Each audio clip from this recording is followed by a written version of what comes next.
welcome to Those Fucking Fangirls, where we talk all things nerdy book, TV, movie, pop culture, fandoms, and how they integrate into our adult lives. I'm Christine. And I'm Natasha. And today we're going to be doing a kind of personal episode where we go through every year of our 20s and rate them on a scale of 1 to 10. And I saw Dodie do this. I don't know if y'all follow Dodie on YouTube for all of time, but I have.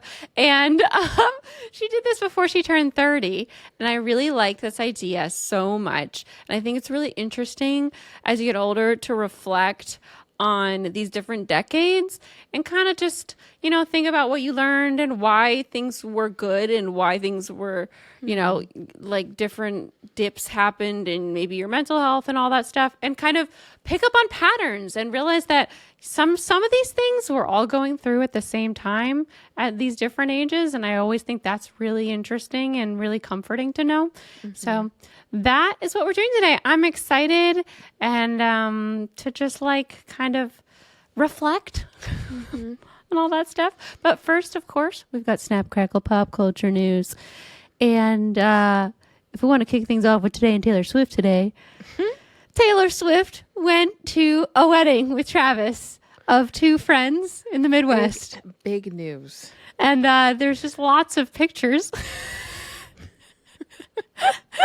And they're really cute. And there's some videos of like the bride and groom doing their first dance, but like the person is filming from behind Taylor and Travis. And Taylor and Travis are just sitting, but they're like swaying back and forth. Really cute. That, like swaying thing that she does on stage. I feel. Yeah. It was really nice to just see lots of cutesy pictures of them at this really like casual Midwest wedding. So yeah. You know, her hair was all curly. Yeah. It looked princess curls. Yeah, like very cozy OG Taylor look. Yeah. Travis's hair is getting long. Long. And he looks cute. He does. Like I said before, I kind of wish I could go in there and style his hair a little bit. That's the hairstylist in me. Wait, Deborah says, did you see the invite? Travis and Taylor Kelsey? I'm wondering if they have the same name as them. No. Is Deborah saying that it was addressed to Taylor and Travis Kelsey? Was it? There's no way that Taylor would take his last name anyway. It would be a hyphen or nothing. It would be Swift. So if they did that, it was sexist. But Trinity says she was crying at these photos. yeah, they were great pictures. Definitely Google that shit if you haven't seen them. Natasha, do you have any news? I do. I have to talk about Pedro Pascal. Okay. I've just been in like a Pedro Pascal only tunnel. I don't know. I have tunnel vision on Pedro Pascal. Okay. Yes. Emily said he's the man of the hour. That he is. He's everywhere right now. So here's the crazy thing. He has a chaotic theater run over Theater run? I'm sorry. I do say Sorry. theater. That threw me for a sec. I know. He has a chaotic theater run with the materials coming out on June 15th. Okay. Wait. Then July 18th, there's an A24 movie that he's in with Joaquin Phoenix that they went to Cannes Film Festival with called Eddington. Oh, I've seen stuff for that. July 25th, the next week, Fantastic Four. Oh my God. What? That's crazy. 3 so close. Not even before that, we had The Last of Us that was just out in April. Oh, so yeah. he's just had I forgot he was in back that. to back. Yes, now he is booked and busy. Have you been seeing the Materialists interviews? They've and been stuff? all popping up, but I haven't been watching them because I've been on deadline. So I kind of haven't. When I go on Instagram, it's really quick, and I just pass by really quick.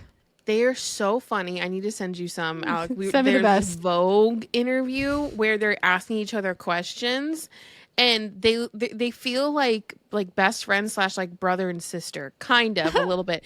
I was telling Alex, I'm like, their relationship feels like how Dakota and I are, where we're just like mean to each other. but also like still love each other. Uh-huh. But yeah, I am so excited for The Materialists. I can't wait to watch it. But you know what? If Dakota Johnson chooses Chris Evans in this movie, Everyone keeps saying this. I just know that's how it's gonna go down. You never know. They could throw it on its head. It's A24. It's called Materialist for a reason, and Pedro's playing a rich man. They are materialistic in the end. Maybe she doesn't get with anyone. The reason could very well be that they are materialists. It could be like a dark end where like she chooses a billionaire over helping millions of people with something. Well, the director of it is the one who did Past Lives. Okay, that ending was not satisfactory. I'm scared. Oh my God. Past Lives was so lovely until the end when nothing happened. Great. I was like, really? Mel says if it's an A24 film, both the guys will end up dying or something. An alien spaceship will come and take them to another planet. She'll be alone. I'm so excited for this movie. Okay, anyways, that's my Pedro Pascal update. All right. Oh, and then next year he's got the Mandalorian and Grogu movie coming out on May 22nd. Okay. So that's like not even a year. Really doing it all right now. He's just truly yes-manning. Mm-hmm.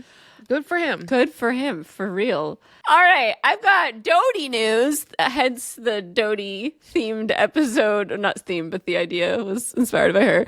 But she has a new song for the first time in a long while called I'm Fine. And there's a really lovely music video that has a lot of like cool transitions and choreography that I really enjoyed. And a lot of like my past friends from the YouTube world worked on it, which is cool. Yeah, Sammy directed it. Evan was on set doing something with cinematography. And of course, Dodie is the star. It's her music. So. Yes. So I just always love seeing her shine, and I'm Fine. It felt like a really like mellow background song when I first listened to it, but then I've now listened to it 1,000 times and I love it. And I went on a Dodie spree. I've been listening to only Dodie while I write. And it's been like a really nice background vibe for the book I'm working on right now. So it's been really nice. Well, speaking of music, Sabrina has a new song coming Yes, she does. Man-Child. Stupid. Or is it slow? Maybe it's useless. So fun, Man-Child. And the music video is great. It is moving art. And the cinematography is gorgeous. All of the imagery is gorgeous. I just loved it. And like the last minute, so many cool shots transition from one thing to the next. Did you watched it, right? I did. I was really trying to figure out how they did that. The part with the horse transition was like, holy shit. Aren't there whales in some There's part? a whale. I feel like that was like two images kind of put together. And there's a lot of interesting, there's a part where she's like in a hot tub with pigs, and she was actually in a hot tub with pigs, but there just was no water. Yeah, they did a lot of really cool stuff with film. And I think a lot of it was, IRL with really cool film tricks, and it had a like whole 70s vibe. I loved it. It was very cool. Very cool. Do you have other news? I only have like a small little news. Paramount is adapting Divine Rivals. Oh, I saw that. Yeah. Have you read Divine Rivals? No, but now I want to. Okay. Yeah. I know like a couple of our patrons, like Elise really loves it. Yeah, And everyone really loves it. everyone really loves it. But it's Paramount is bringing it to the screen, and it's being written by Sofia Alvarez, who did How to Love Lose- the Boys Love Before. I was going to say How to Lose, but I meant The Boys Love Before. Yes. And honestly, I have no idea what Divine Rivals is about. I think it's about two gods, like with a hate to love story, but because they're divine and they're rivals. Get it? But it is from Wednesday Books, so it's from my publisher, and I've been meaning to read it for years, but I have like a romantasy aversion. It's hard for me to pick up a romantasy. Same. It's a YA fantasy novel by Rebecca Ross. Story of love, war, magical typewriters. The book follows Iris Winnow, an 18-year-old who writes letters to her brother fighting in a war between the See, I awakened love gods. this description.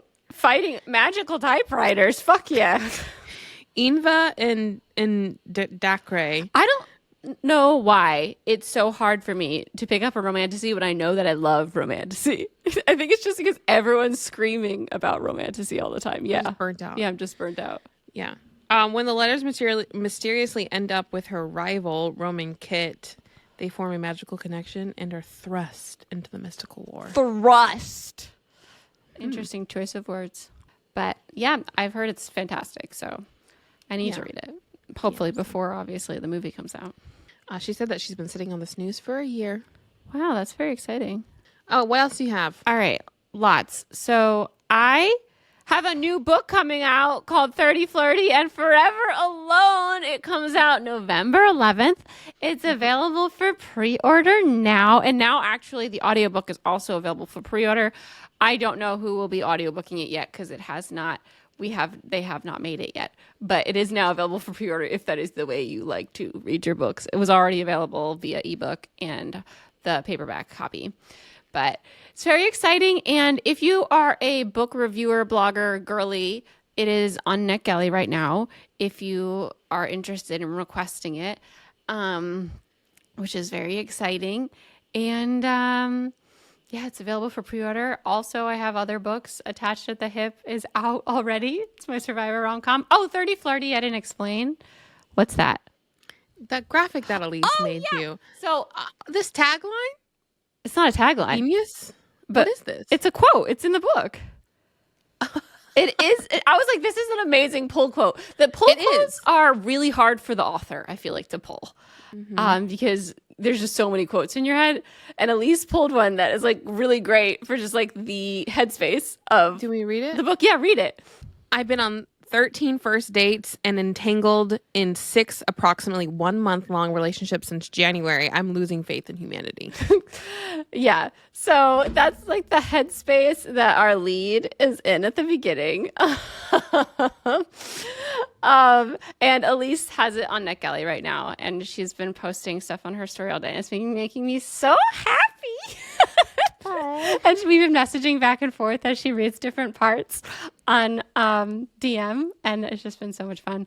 So anyway, that is there. And if you have enjoyed any of my books that you've previously read, it's really helpful to review them on whatever platform that you devoured them on.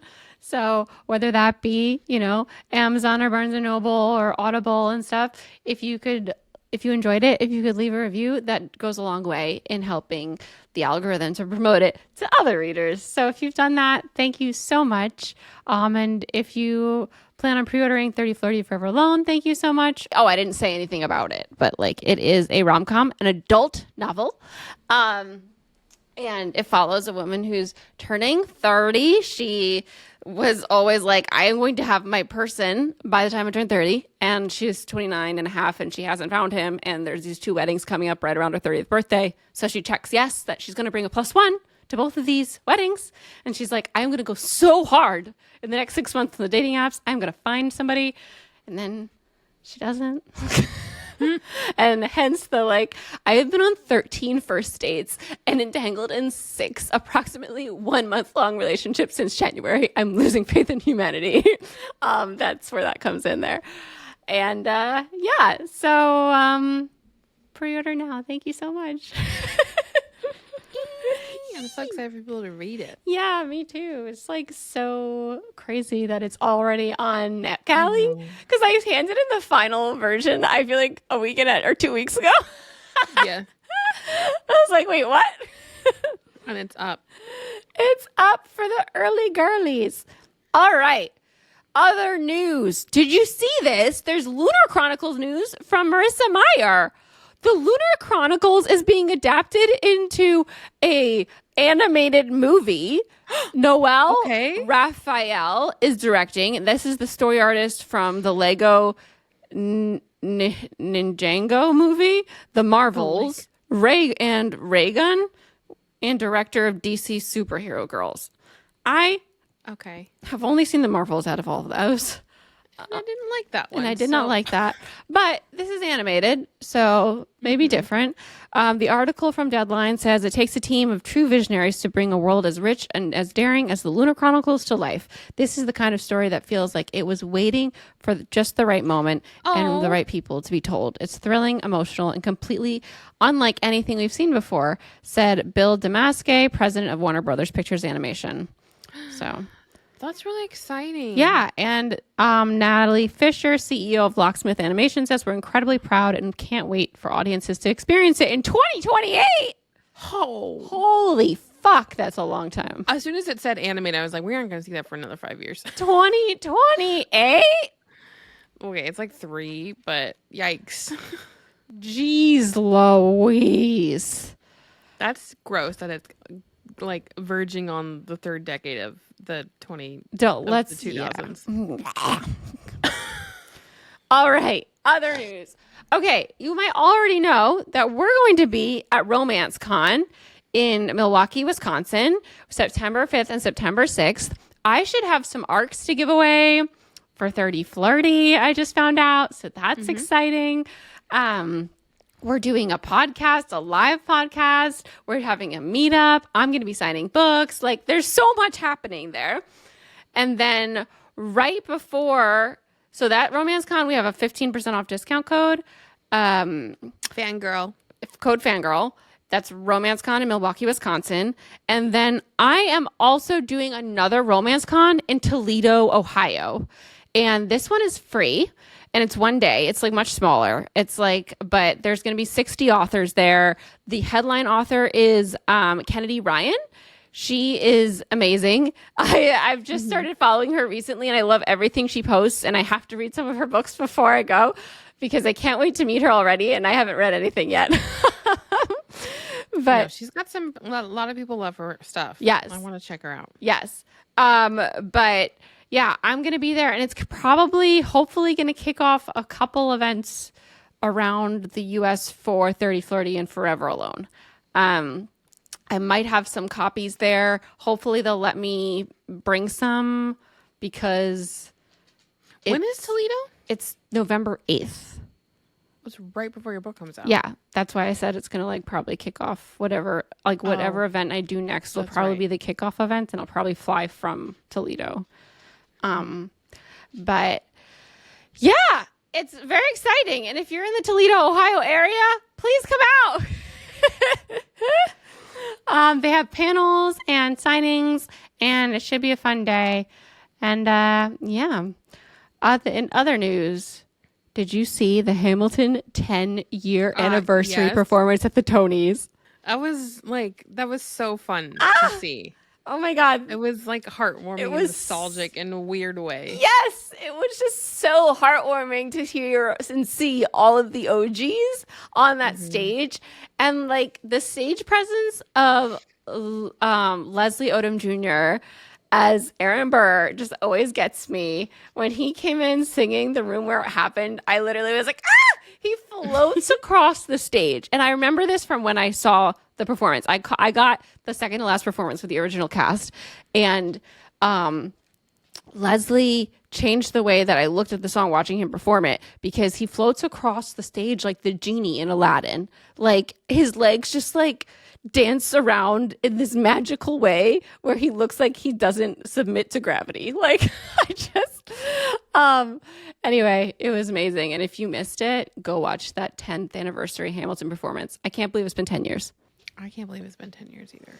Like, it's just, we've been here for a long time, and it feels like, how could that be 10 years ago? The whole internet. That means like that didn't even feel like the beginning of like our internet journey. It felt like we were already in it. Yeah, we were in it. Like, if you were around back then, all of BookTube was Hamilton crazy. And I listened to the soundtrack today or the Broadway original recording. I don't know. I think I'm not supposed to say soundtrack. And I was just having all these flashbacks to all of like our like singing together in the car, and then like when I hear it, all I think about is like driving with you. Yeah. We used to like scream sing all the time, the whole thing. I remember Sasha being in the back. She put in her own headphones because she didn't want to listen to us singing Hamilton. And like, I also did all of those lip syncs and like, Hamilton was such a big part of our lives. It was huge. And the Schuyler sisters had me really thinking about the BookTube sisters. And I was just like, should I repost that? You should. You know, like Heather still sings my name. Natasha. Yeah. So anyway, did you watch the Wicked for Good trailer? I did. I did not.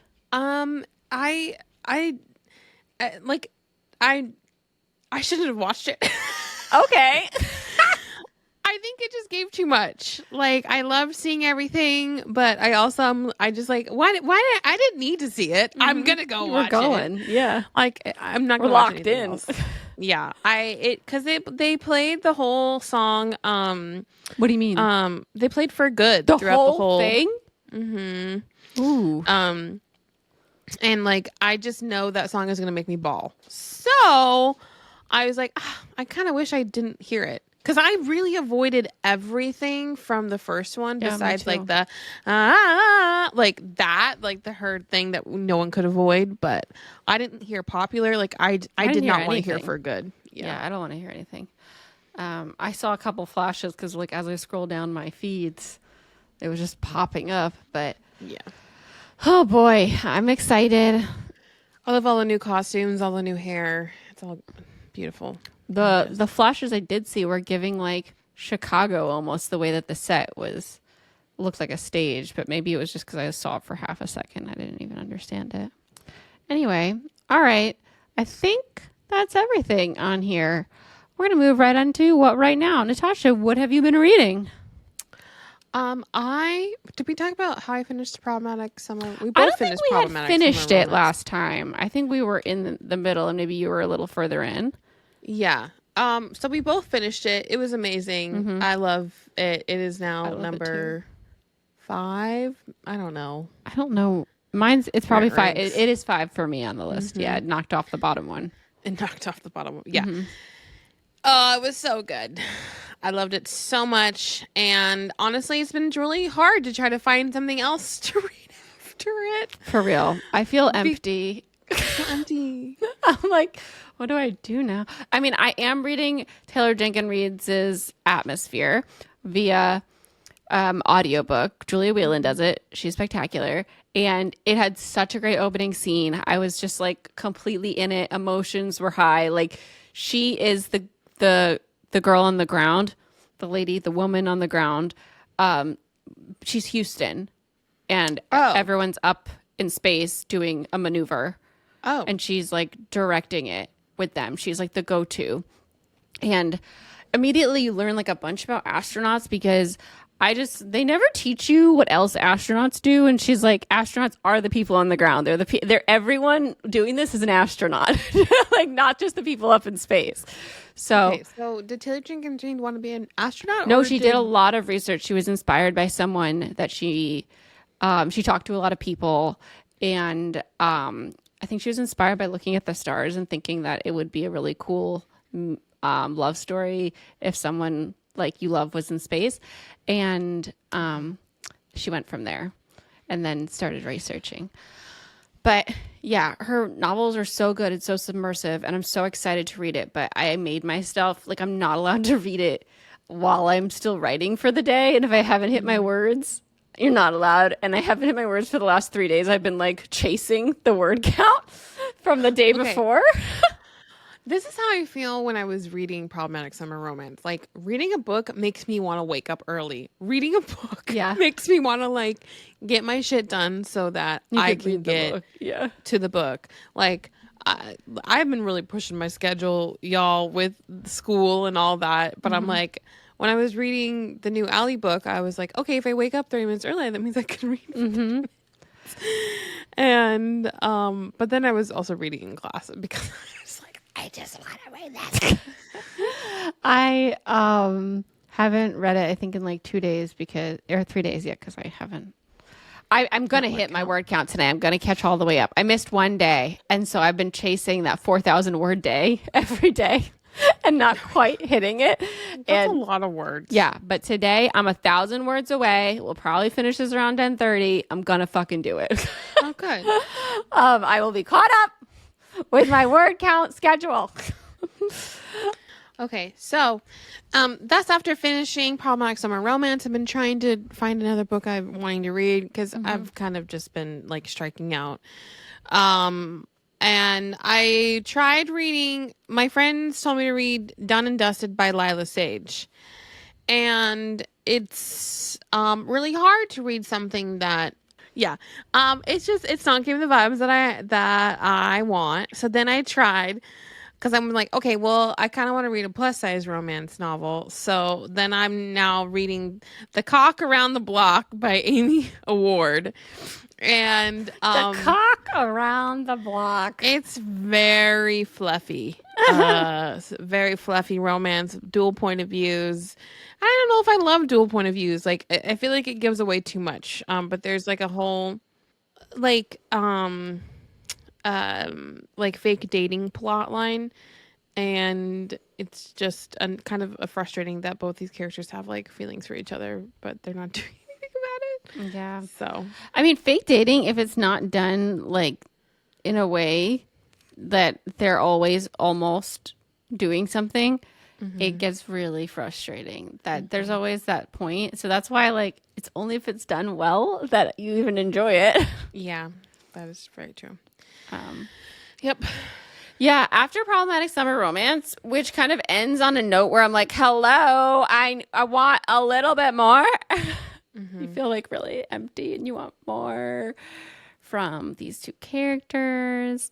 So I don't have a new Reading with My Eyes book right now as of yet. Yeah, I'm not like obsessed with either of these, so I'm trying to find a book that I'm obsessed with. What have you been watching? Alex and I started Silo season 2. Oh, are you enjoying it? Well, it's honestly a little disappointing. Because like it ended off like so mysterious and like what's gonna happen, and I don't know. I don't love the direction that it went. So that's sad. Yeah. And then and I started Love Island. Love Island. Oh, fun. Is there a new season? There's a new season. Do you know Love Island is on 6 nights a week? Yeah, you've, not you. I think Cynthia's told me that she has so much trouble keeping up with it. Yeah, it's definitely really hard to keep up with it. That's like Australian Survivor. It's on 3 nights a week. How? Oh my God. Yeah. 3 hot singles enter the villa. I just started the first episode. 1 bombshell or something. Yes. Yeah. All right. Well, oh wait, no, I didn't say anything. I did a Heartstopper rewatch, and it was so wonderful. And I feel like it was a nice kickoff to Pride Month. And I cannot wait for the Heartstopper movie. There was a picture. Did you see it? Yeah. And it was like Alice Osman with the 2 lead actors every season, and then at the start of filming the movie, and just seeing like how big they've gotten, like they're grown-ups now. Oh, no. And it's just so cute. Those pictures were so cute. And I'm excited for the movie. I love that both of them have like their careers are flourishing. And did you watch any movies? Alex and I did a whole rewatch of all the Star Wars films. Oh yeah, you told me that. And Thoughts? I still love the sequels the most. I had this conversation which I feel like I need to bring up. And I talked to Christine a little bit about this, but like none of my friends, and now I can't say that for every single person, right? Like we all got like obsessed with Kylo. Like the sequels brought a lot of us into Star Wars like we had never been brought in before. Like I love the prequels. I loved Padme. I loved all of those costumes. But like the sexual tension and the romance or not, this, it was just basically sexual tension between like Ray and Kylo was just so well done. And then Alex was asking me, he's like, why don't you like Han and Leia? And There's not enough. There's not enough. It happens too quickly. They There's no build. yeah, there was a couple cute scenes and like, And there's no banter. There's no levity. there's like a little bit of banter. I do have to say there is some banter, Not enough. but yeah, it's not enough and it happens too quickly. That is but like literally no one I know is obsessed with them. Yeah, well, they're not fun. She's just angry. Like, yeah. Well, there's something really fun about the dynamic between Kylo and Ren, because Ren is kind of Ray. Damn it. Kylo and Ren. Kylo and Ray. Because Ray is like so positive and bright, and he is like literally darkness. Like, and he just and likes we to love that probe. grumpy sunshine. Yes. Yes. Like, she's like, you're treason the snake. And he's like, where are you? Like, when we look at Han and Leia, Leia's angry. Han's also pretty angry and dry. And they just don't give us enough there. No. Like, yeah. Metal says there's just something about an emo boy and a sunshine girl. There really is. Yeah. I think that's why I just was never obsessed with the originals. I just didn't really latch on to any of those characters. Like, I think like Princess Leia is amazing. I love her, but at the same time, like I still, a lot of it, like she was one of the first like action heroes that was a female outside of like Sigourney Weaver in Alien, which I love her in, but I still feel like Princess Leia is very male gazy still. Yeah, well, someone has to break the mold, and it's always like it can't go too drastically the first time, or True, won't work out. So she started it all. She made it so that we could have better female action protagonists. Yeah, but yeah. What'd you watch? I've been watching The Dark Knight on my breaks because it's on HBO Max. And I love The Dark Knight. Why are you rewatching The Dark Knight? Because I love The Dark Knight. Okay. And it's been a really long time since I watched The Dark Knight. And I was just like, oh, it's here. I'm just going to put it on. And it's just so perfect. And I love it so much. And the Joker's so good. And he's like so fucking wild and real and scary. And I just love that script. I love everything the Joker says. And I am just, it's so far removed from like what I'm writing that it doesn't like throw me at all, you know? So, and it doesn't distract me too much. I could pause it on a dime and come back to it. Yeah. People who weren't like old enough in 2008, you have to watch the Batman trilogy from those years, particularly The Dark Knight and The Dark Knight Rises. The first one's kind of boring. Yeah. You don't really have to watch it. I never was obsessed with them.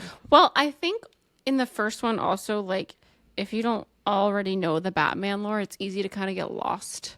Or if you're not, like, really interested. Going back and watching it again, I was able to, like, pay attention without falling asleep. But I remember the first time, Yeah. getting a little sleepy. This is a lot. But because I was also, like, a freshman in high school or something. It was early on. But The Dark Knight is so good. And like that movie gave us like you're either the hero or you live long enough to become the villain. You die a hero, sorry. You die a hero or you live long enough to become the villain. And that statement is so prolific and so real in all of storytelling and life in so many ways. Just back to Star Wars for a second. I'm rewatching The Last Skywalker, which is the last of the sequels. Was it called Alex, what is it called? Rise of Skywalker. The third one. Whatever. I'm so angry about that movie. I'm still so mad. Yeah, I like don't remember it. Kylo dies. I know that part. The only part I remember is that there was a kiss. It happened. But yeah, I'm sorry you're still mad. And then just Palpatine's back, which is just doesn't make any sense. Yeah. I just remembered why I particularly was thinking about The Dark Knight, because I did my last pass of Tafafa. And this is not like at all part of the plot, but like I always figure out like what my lead character's favorite movies are, and her favorite movies are Batman. And she does make Batman references a couple times in the book. But yeah, it was on my mind because I was like, I haven't watched that in so long, and it's my favorite Batman movie, and I want to watch it.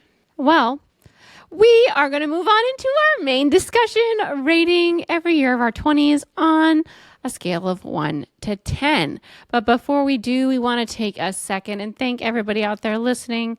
We really appreciate you being a part of our podcast fam. If you're not already, we'd love it if you follow the podcast for free on your favorite podcast listening app so you never miss an episode. If you like to watch the podcast, we are on YouTube. Hello, YouTube peeps. And you can subscribe there for free, and you'll never miss a visual episode of the show, which is great too. Thank you so much if you are subscribed. So we have a Patreon, and that is why we're able to do this show. And we have a lot of fun perks over there. You can listen to the show ad free. You can come to the live recordings, and we have Fangirl Tea Time, our extra show at the end of every episode where we talk about more stuff going in our lives, deeper topics, all that jazz. It's super fun. We love our community over there, and we couldn't do the show without you guys. So we really appreciate you subscribing and supporting the show in that manner. Thank you so much. And if you'd like to support us that way, the link is in the show notes. Thank you so much. All right. Now, if you have, if you're a patron, we're going to go right into the main discussion. If not, we will be right back after these messages. All right. We're back. We are back. And we are going through our 20s year by year. We're going to kick it off with my lucky number, 20. Do you want me to go first because yours is a little emotional, or do you want to go first? Because no, you go. You should go first. Okay. All right.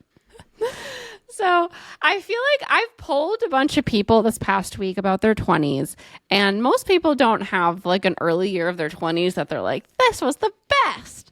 But for me, 20, I'd been looking forward to it since I was a wee lass, because 20's always been my lucky number. How is it your lucky number? Do I know this? We never talked about this. I'm the 20th grandchild. I was always number 20. When, in your classes, I don't know if they used to give you numbers. I was always 20. Yeah, it's like number 17 for me. Yeah. So that was, and there were other little things throughout the years, but like those are the big ones that stand out, because there's 28 grandkids and I'm number 20. 28? Yeah.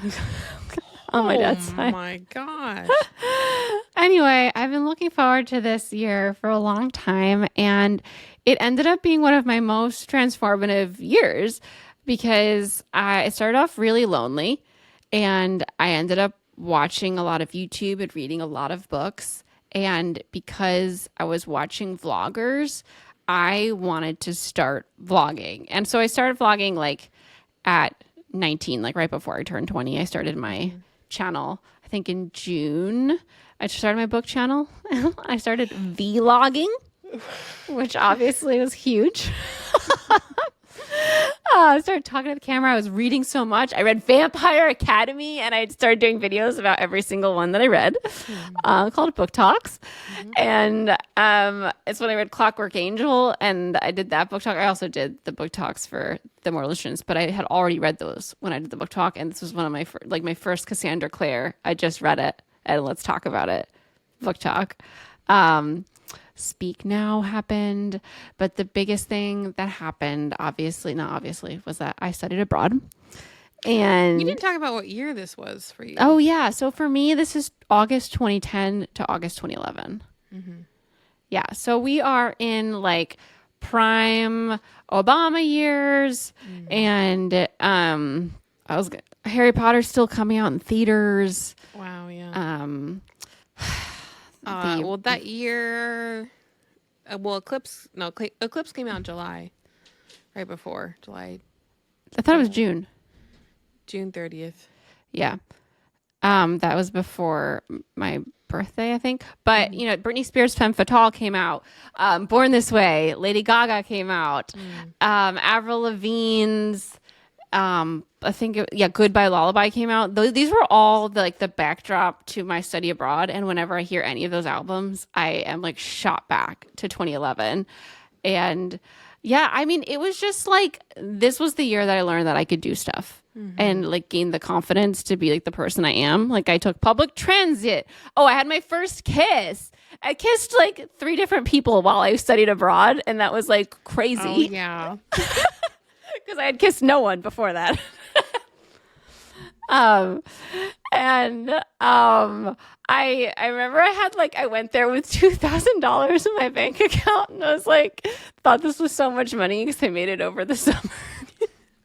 And over Christmas. Did that last? So no, I remember there were 2 times I had to call my father and ask him to put some more money in the account, and he put $500 in. Oh my god. But yeah, I worked for a production company. I navigated Europe by myself. I was YouTubing regularly. I made a video. Wait, what year were you in college? I was my junior year. Your junior year. Okay. Yeah.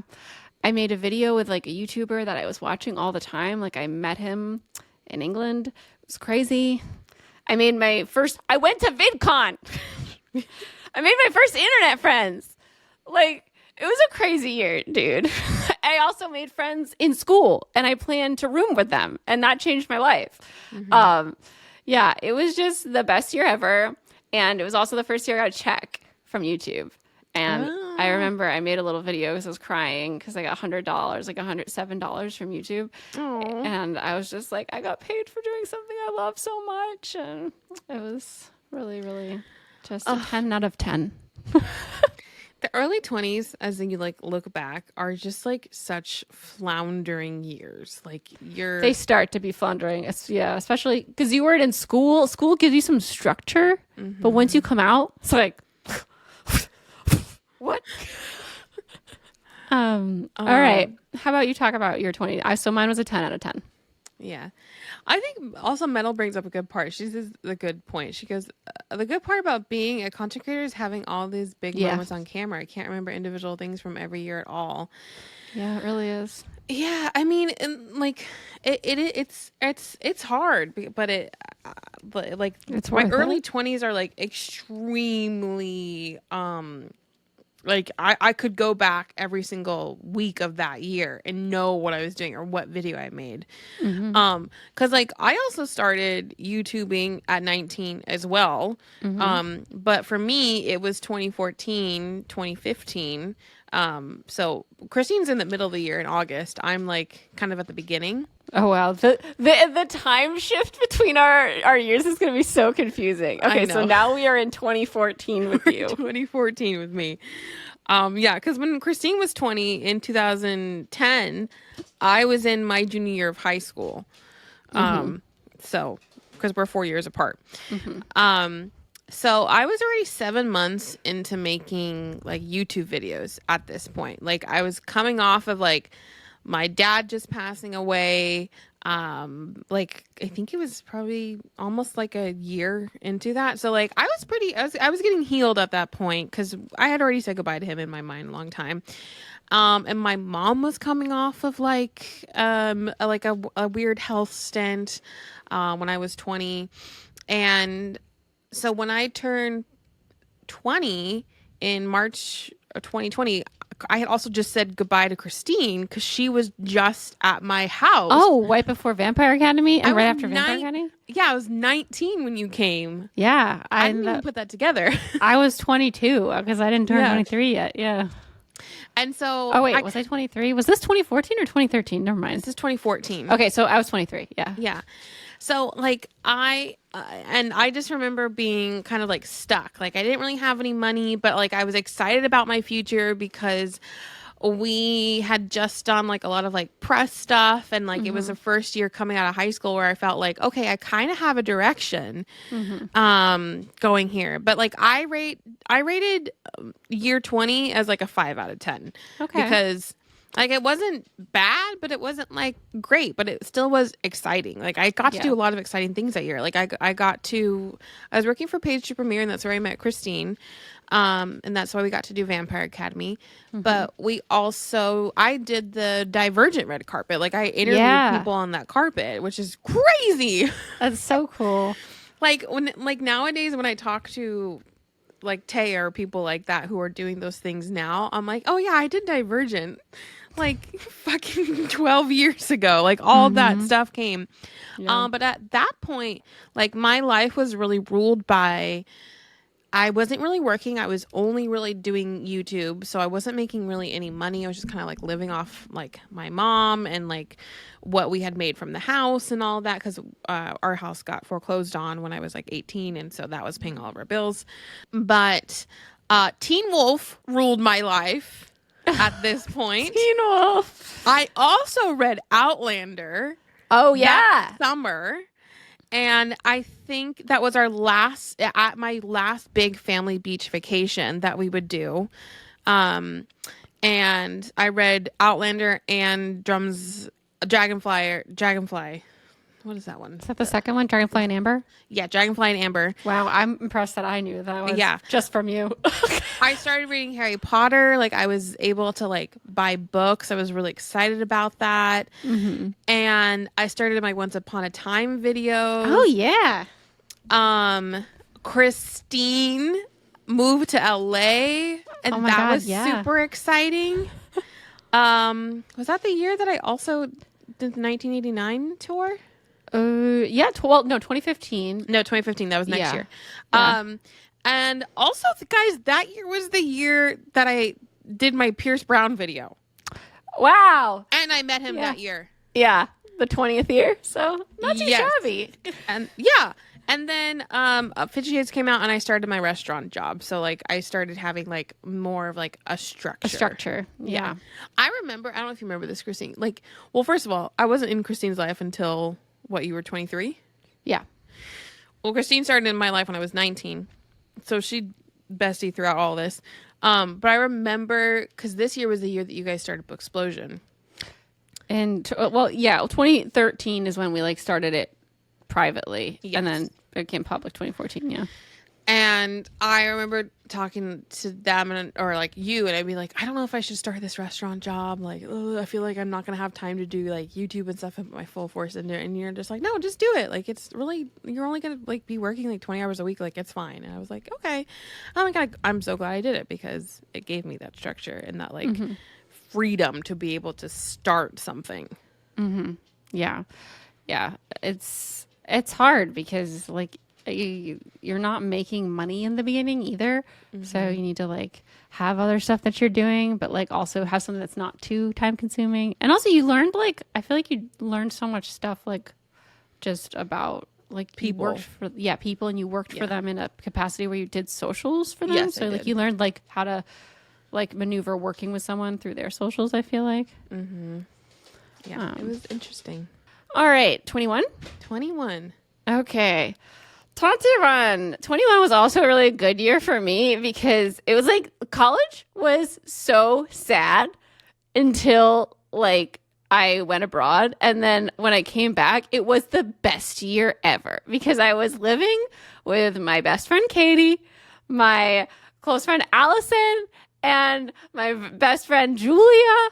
And it was just like living. Magical. It was magical. Every day we would come home and like we would do our thing, but we'd text each other and be like, okay, we're playing cards at 10 o'clock. And we'd all go out and play cards every night and have so much fun. And like Allison would like have a Guinness and I would have my second dinner, which was like my leftover ravioli from dinner. Your second dinner.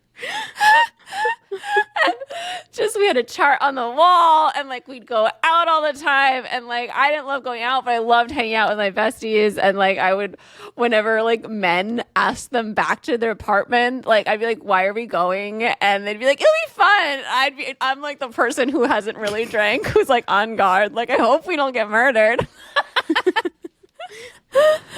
It was just like such a fun year, and I was finally participating in college. Like we went to the hockey games, and like I was doing YouTube, and I was in screenwriting courses, which I loved. And one of the guys in my screenwriting class like had like a web series that he made through like the BUTV, and like he asked me if I wanted to be on an episode because I had my YouTube channel. And like it was just like I was doing things outside of my dorm, and I was making videos, and like we made like that Office parody and icebreakers. Like some of my seminal Poland Bananas 20 videos happened with like Allison and Katie and Cody, and it was just so much fun. So I think, did I have anything else here? Yeah, embracing Boston for the first time. Like I went into the city, I scouted places to film stuff. Like it was just so fun. And then I went to LA and I studied abroad here. Oh yeah, how long were you here for? Like a month? No, I was here for like 3 months. I came in May and I left in August. Oh yeah. It was like 2.5 months. Yeah. Oh, a weird time. It's when I like really started YouTubing, because I was working at a production company and being like, I don't want to do this. I want to work for myself. Because I had so much social anxiety in there answering the phones for all the producers. 21 for me was... Oh, I didn't give it the rating. 9 out of 10. Wow. That's a high rating. It was a really great year. Okay, 21 for me, just like throughout all this time, like my mom was also like heavily like drinking and still dealing with like all of that stuff at home, like her bipolar disorder and all of that. And but like at some points it got good and bad. 21 was March 2015 through March 2016. I rated it a 7.5 out of 10. Wow, that's pretty good. Yeah. I forgot to mention 20s when I went to VidCon for the first time and met everybody. I forgot about that. That is mind-boggling. Hold on. I know. 20. Okay, and mine was also 20. So 21 was my second VidCon. And that was super fun. I felt way more established. Like the first VidCon, I was just like, okay, this is fun. And I was like staying at my house and like driving in every single day. My second VidCon, I don't remember if I was staying with you guys. I think I might have. Everyone was staying in my room. I remember one of the years or 2 of the years. Like there were so many people. I think Jesse was like on the ground. There was one, Jesse always had the rollaway bed, and there was 2 people to every bed. That year I went to the 1989 tour with all my cousins, and that was super fun. This is so weird. At 21, I did the nerd off video with Pierce. Oh. In the yellow dress. Yeah. I was like, that was the first one. Wait, I thought you said, you met him at a book event. I met him at a book event the year before. And then I was like, let's do videos together. And then we planned it. Yeah. That fall, I think. This is my first time I took a trip at 21. Because I really haven't been anywhere, I think, since middle school. Like, I really hadn't Where'd you go in middle school? I went to Hawaii with my family for 2 weeks. Yeah, forgot about that. But, all during high school, like, my dad got really ill. And we had no money. And so I hadn't really done anything. Like I hadn't really left. And I just remembered that time being like, I just wanted, like, I grew up, guys, with like, I had a beautiful childhood, and my family was pretty well off. So we got to do a lot of things and got to travel and got to have a lot of things. And then like most of that was like ripped away at like my freshman year of high school. So like, all through high school, I was like living with the bare minimum, like trying to parents trying to feed us, all of that. Like the house got foreclosed on. So like this whole time I was like really trying to like build up and like have my own independence and like figure out how to get out. So I didn't go to college. So I was like, okay, YouTube is one way to do that. But it was my first time I got on a plane and I went to New York. We went to New York Comic Con and stayed with Christine and her mom. Met everyone in person for that first time with your mom, and that was like so magical. I remember my mom being proud of me, like that I was like getting out and leaving and like going to New York. We also met Stephanie Meyer that year. Wait, what year is this? It's the year I did that video with her. Oh my God. I know. Oh and my we met God. Colleen that year. Yeah. I remember the Colleen one so distinctly because it was like when I was moving, my mom was there. But yeah, Stephanie, I always think of the second time we met her because like it was like the best day ever, but like this time was also great. It was just within a time where it was like I was less chaotic. I was more stressed out. Yeah. Also, my cousin was living with us too. Miley was living with us at that time for like a little bit, so that was really fun to have her there. And 21, these early years, I spent a lot of time with Christine. Like there's so many nights where I would work that night shift, like from like 4 p.m. to 9. And then my bags would be packed, and then I would leave from work and drive the hour up to LA. And then I would spend like the next 2 days with Christine. Yeah, we had so many sleepovers. Because I wouldn't want to be home ever. Yeah. I just wanted to be like with you. Yeah. And like away. Yeah, and we did like vlogs and like videos, and it was so fun. It was so fun. Yeah. I was writing again, but better. I would come in to her apartment and she would be like, what? You would you would open the door and you'd be so excited because you just wrote like a really good scene, and then you would sit down on the couch and then you're like, do you want to hear what I just wrote about? And I was like, yeah, tell me. It's the same as now. It is the same as now. Although we just do it over the phone. Yeah. I know. It's kind of sad to see how we spend a lot of time together in person. Now we spend a lot of time over the phone or over but we come still to each other's we still see each other a lot. Yeah. But we also don't like sleeping with each other anymore. Well, I don't care. Oh, I care. Oh, well, but Natasha also snores now, so it's a little harder. Because we did a trip together and like Natasha was snoring and I was not used to it. So I needed to like figure out what to do. I got earplugs. God. I'm sorry. No, it's fine. Once I like figured out I had to fall asleep before you, I had a whole strategy. Yeah, now I sleep in the other room at Which is Christine's fine. apartment. Yeah. No, it's very comfortable. I have my own bathroom. Yeah. No, I'm really glad I have that room because it's really nice for guests to have their bathroom. I just think it's so funny to juxtapose our early 20s to now early 30s. Mm-hmm. Yeah. But I think it's like all like the evolution of life. Yeah. Yeah. Also, 21 was our first Comic-Con together, which was magical. Oh my God. It's so weird because like you're not going as far back as I am in life right now. So it seems so much more. I'm like having a weird like time loop in my brain. Yeah. Comic-Con. Oh my God. Okay, 22. So wait, what did you rate 21? 21 I rated 7.5 7.5. out of 10. Okay. Okay. Pretty good. Because pretty of good. you. Oh, thanks. I'm honored. It was a good time. It was not my 21. I love how like neither of us mentioned like how turning 21 was fun because it didn't matter. It literally didn't matter. I mean, I had the really cool like Outlander birthday. Yeah. Right? Where you got the whiskey bottle from the stage. Mm-hmm. Yeah. And I took a drink of it on camera when I talked about it. Oh, I don't remember that. I need to go. Yeah, it's on camera. You can watch it. But all I remember, I never drank until I turned 21. My first drink was at 21. And I didn't realize that this was an experience that most people don't have, because most people try alcohol before they're 21.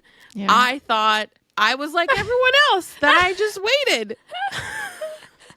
No, I'm weird, I guess. I mean, like, I tried it and hated it. I had like one sip. I feel like, and I was like, this is gross. And then I would just hold a cup in college with beer in it, so people wouldn't be like, why aren't you drinking?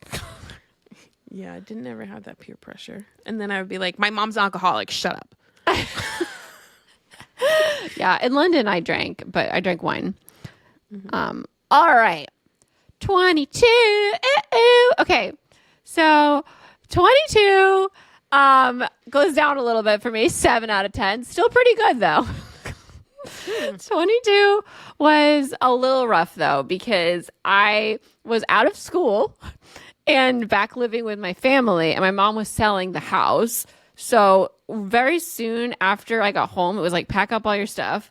And that's always, it was like the first time moving from my family home, you know? Yeah, you were there for what, 19 years or so? I think like 17. I moved there when I was like almost 6, and we moved out when I was 22. That's huge. Yeah. There's a lot of stuff to go through, which was sad and just, emotionally taxing. And then we all moved into my Nana and Papa's house. And so it was the 4 of us. And there's... Well, this was like the divorce year, right? This was the divorce year. Well, but like, it wasn't really. Like, the divorce started, the separation was in 2010, like December. So it was like the year, though, my mom was like, everything was starting to move in terms of like, she was selling the house and all that. So yeah, the childhood house went, and we went to stay with my Nana and Papa, and it was just like, I love their house. It's so cozy. But it's a small space for like the Riccio kids and my mom and my Nana and Papa and me filming. Like, because this is like my YouTube channel. I came home from LA and I was like, I'm going to make this happen. Like, I can do this. I'm going to make this into a job. So I was like going so hard, and there was no space where there was no one around. Everyone was talking all the time because it was like you could hear everybody because it was a small space. I was sharing a bed with I think Olivia and Paul and my mom were sharing a bed, and then my Nana and Papa had their bed. So like everyone was sharing spaces. It's a lot. That's a lot. It's a lot. But I do remember like it was really nice. Like, I watched a lot of stuff with Paul. Like, we marathoned The Walking Dead together, and we marathoned all of Doctor Who. So it was like a nice time for bonding with him. But like also, I would like have a really hard time trying to find places to film. I went to Christina's house to film the Twilight video, like stuff that Twilight people never say. That video is incredible still. Thank you. That's like one of the ones I remember specifically filming in this time. And it was before the Shore House was sold. So like I was going down there because no one was down there because like we were it was like the off season. And so I'd film down there. I filmed the date video and how to make friends on the internet. Like, these are like prime Phone Bananas videos. Is it because you had like time? I mean, I was out of school. So this was like I was making my job. Yeah. Yeah. Like, I didn't want to work for my dad because it was an abusive situation. I think I was working for him still. I can't remember when I stopped, but like I was during the divorce times. But anyway, 7 out of 10. Red came out. I read Percy Jackson. My YouTube channel was starting to rock and roll. It was a good time. This was August 2012 to August 2013. And by 2013, I was like, we had moved into my mom's current house, but I was like, I'm ready to have my own space. Mm-hmm. That's when we started talking this year for you. 2013? Yes. Yeah. But yeah, we didn't see each other till the next year. Yes. My 22, this was already then, so this is 2016 through 2017. So I had already been doing YouTube for like 3 years, and a lot of like big things happened this year for me. So I rated this year a 9 out of 10. Nice. Yeah. 22. 22. This was I think the Getty year that we. Oh. I think that was this birthday. Yeah. Sorry. I know you're recalibrating over It's there. so weird. Yes. Okay.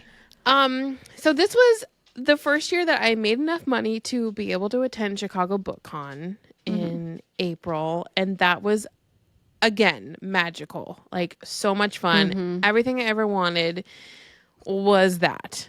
Isn't it so weird that I will get here at like 26 or something? I'm so sorry I'm spoiling these years. No, it's just so weird because it's just like it's I'm in the past still and you're in the future. Good. Yeah, so that kind of like started out my year because I just remember like being so excited and figuring out like outfits and things like that. This was also the year of the Gwynnie B sponsored videos. God. Yeah. The commercial too, right? The commercial, yeah. Yeah. So I did 3 sponsored videos that year. I did the Me Before You video where I made the outfits. And it was like the first time like a fashion brand reached out and wanted to work with me. And so I was able to match like I did like the Me Before You outfits. I matched book covers to my outfits. And I also did the Christmas video with Pierce. And do you remember that one? Yes, it just came back to me. The one with the signs. The one with the signs. I kind of like mishmashed like Bridget Jones and Yeah, it was like Actually in Love. I mean, Actually in Love. Love Actually. Love Actually. With the signs. And like Pierce was supposed to be like interested in me. He played like a boyfriend type. I was thinking back to this and I'm like, how did I have the confidence? You did though. I just asked him and he said, yeah, let's do it. And I was like, couldn't believe that you just asked so casually. I was like, wow, look at her go. and we filmed it at his house and I asked to film it at his house. It was bold. You did it. It was bold. Why is this giving me anxiety thinking back to it? Yeah, so I filmed that Gwynnie B commercial and it was everywhere. And that was I remember really I saw it in a pizza parlor on their little TV. yes. And I remember my aunts and my uncles and my cousins were recording me whenever it came on. So that was like super exciting because it was like a lot of people saw what I was doing. They didn't understand it. But then once they saw something that was On TV. on It's TV, different. Yeah. yeah. It is different. Whenever I had run-ins with like family at the time, they'd be like, so are you going to be on TV? Because that's like what the generation above us understood. Not YouTube. Yeah. Yeah, they didn't get that. The VidCon, that was the Evil Queen VidCon year. And also this was the year that my best friend Abby got engaged. So it was the first time I was in like a wedding party as like an adult. Oh, Yeah, so I did like the Las Vegas Bachelorette. I helped put on like the bridal shower. The wedding happened. I remember the wedding. I remember being sad because the first time I saw a father-daughter dance after my dad died. So I was really sad about that. And I was also just so upset with my mother. She was literally drunk the whole time. So that was rough. Luckily Alex was there. And we also did Comic-Con Hogwarts Princesses. Oh yeah, with Cameron and Sasha. And we went to Forks this year. Yeah. Which was the best trip ever. Yeah. But I felt at this point at 22 that I was making enough money. So I quit my hosting job and I spent even more time at Christine's house. But it was so fun because it was like the first year I flew to a bunch of places and being like, oh my gosh, my life is so glitzy glamorous. Like I went to Chicago, we did Comic-Con, and then I went back to New York for New York Comic-Con, and then I also went back to New York again because a publisher flew Maureen and Zoe out and me out for New Year's Eve in New York, and we did like a little like book club thing. And then that year I also flew to Seattle. So yeah, I went back. Wow, that's a lot. And I flew to Seattle for ECC and met the entire Outlander cast. And then I visited Steveston, where Storybrooke was in Canada. Mm-hmm. And that was a very exciting year for me. Yeah. All right, we're going back in time. We're going back to like I'm building BookTube. Mm-hmm. It's not here yet. It is here actually. Like, should we switch? Should you go first? Or... like all the years until the year? That would be really hard though. Okay. So this is 2013. BookTube has been built August 2013, and this is the first VidCon where like booktubers meet in person. And we come out of that, and like 5 or 6 of us talk about doing Booksplosion, and 4 of us end up actually doing it. Mm-hmm. And that was like when I was like, I need to find a way to get out of here and have my own space, because anytime I tried to film, it was just like siblings talking and playing video games, and like I just couldn't do it anymore. Mm-hmm. And I really wanted to get out to LA. I had that itch because I like majored in film and TV. I knew there was stuff going on out there. I wanted to do the carpets. Like I wanted to be there in the room where it was happening. And that hadn't come out yet. Anyway, so this year though, from August 2013, I went back to the Wayback Machine, and I was just looking at my channel, and my channel was at like 17,000 subscribers at the beginning of 2013. Mm-hmm. And then I hit 50,000 subscribers that October of 2013. So like this was like the year that like the channel really started taking off. And of course it was the year that I was at home being like, putting everything into it. I was like never sleeping. I would like post videos at 4 a.m. all the time, and like just be editing and filming and writing 24/7. Mm-hmm. This is also the year that I like start making money. At the end of 2013, my mom took me out to LA to like look for places to live, because I was like, I'm making $1,000 a month. This should be enough. Wait, that's it? No, that was the end of 2013. And once Booksplosion started, I was actually getting paid. But like this was like for YouTube, which is a lot, honestly.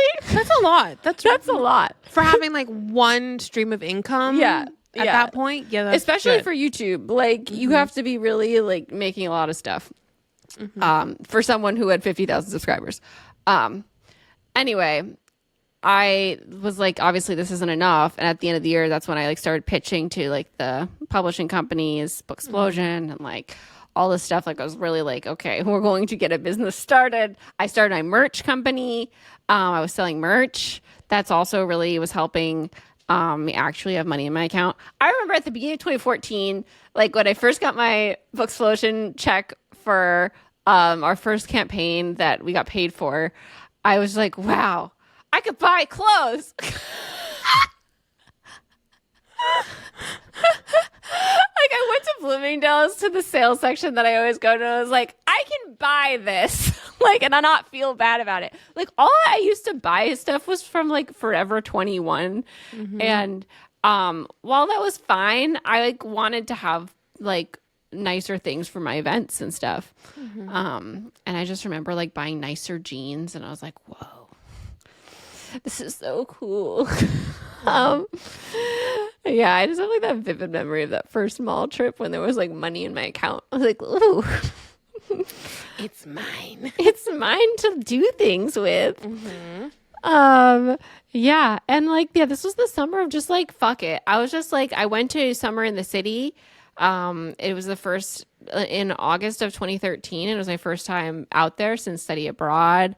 I hung out with a bunch of the British YouTubers that I was watching on the internet and talking to. Like this was like the YouTube was smaller. So like you comment on each other's videos, you become friends. And that was really cool. It was really cool going to summer in the city because like I had a little meetup and I met like all these different viewers from like across Europe. Yeah, it was and I auditioned for Ford Fiesta. Ford Fiesta flew me out to California. I went to like, do you remember that like YouTube had this random like comedy event called like YouTube Comedy and they invited me out to it and Oh, what is your his name first was like Getty Zachary Images. Peacock or something. That Zach on YouTube was like it was us and then like two very small YouTubers. And at the time, like we were small YouTubers too in terms of like overall subscribers because I think this was in 2013, so I had like max 50,000 subscribers. And yeah, it was my first Getty Images. I was on a red carpet. And it was like, I don't even remember what it was. I think I remember. It was like a party. I remember seeing this and being like, oh my God, that's so cool.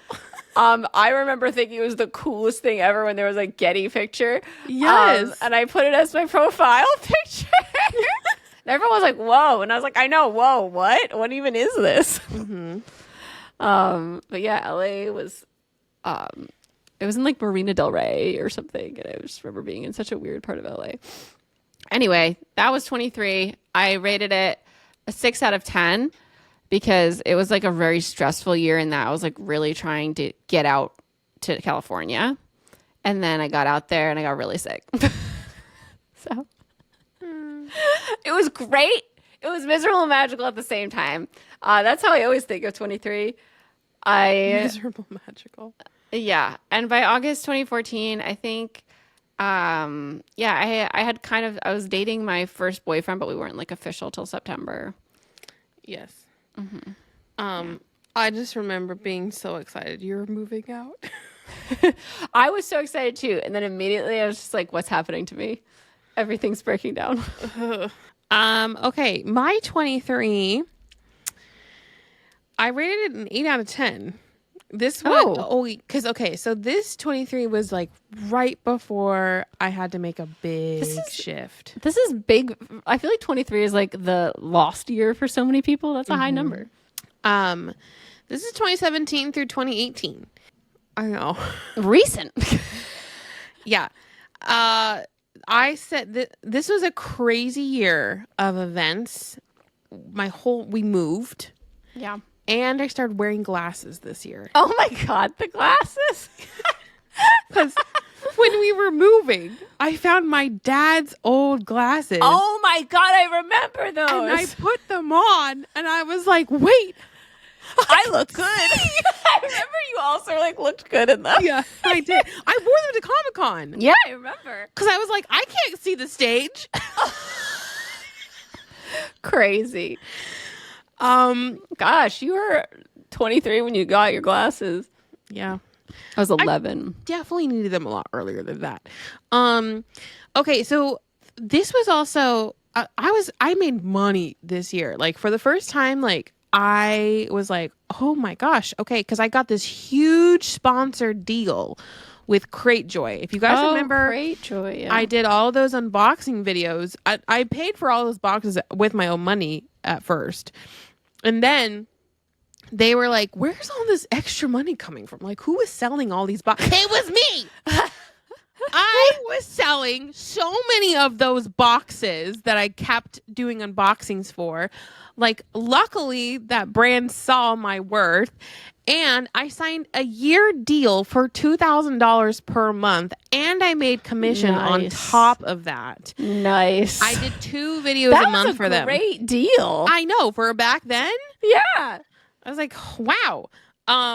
So that allowed me to do so much stuff. And then once it ended, that's when I was like, oh, shit. how am I going to be making this money again? Because like there's only so much I could have done. You know, I was making 2 videos a month, and it was a lot.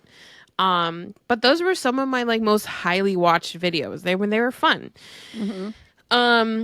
So that 23, I also hit 100,000 subscribers on YouTube.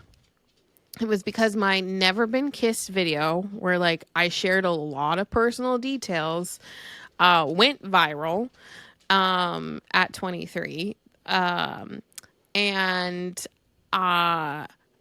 it's so funny because then a couple months later, I got a boyfriend. But this year, the big stuff that happened this year, I'm skipping over some of the stuff I wrote down. Yeah. But we moved out of our 3-bedroom apartment into a 2-bedroom. So like I was making a lot of money, but then we downsized our life, and it was really rough because Alex was living, we had 2 bedrooms. So Alex was living in like the front bedroom. My mom allowed me to have the master suite because I needed to work and needed to film. But then she was just out. There was like, I never shared any of like what it will look like, but you walked in, there was like the living room, family room, and then like a wall, and then the kitchen, and then it was just open for like the dining room area, and that's where her bed was. And so she was just like out in the open. So it was really rough, like living quarters. And as soon as I got in there, I was like, I need to get out. Like I need to figure out how to get out of this place. So like so many things, exciting things happened, but my life was fucking hell, like at home. Like there was just so much screaming, so much just like pain and toxicity. And, so that was just really rough. But I did so much traveling this year. This year, I traveled to Scotland with Sasha, so I got my passport for the first time, and that was super exciting. And I just remembered this like crazy travel time because as soon as I got home, I flew to Texas because I started doing that weird book chat show. Yeah. Do you remember that? Yes, of course. I got paid really well to do that too. I flew to Texas for that. And then I flew directly to New York for New York Comic Con. Then Christine got an email that we were going to visit the Hate You Give set. Yeah. And I flew back home, repacked, flew to Atlanta for the Hate You Give, and then flew directly into San Diego for my friend's bachelorette party. Yeah, I remember I had flown in from Bufferfest to home. Wait, why were we home? New York Comic Con. Yeah. And then to Hate You Give, so I had one dress for the Hate You Give. Because we had to bring a prom dress. And I was like, I guess it's the Bufferfest dress that I just wore. Yep.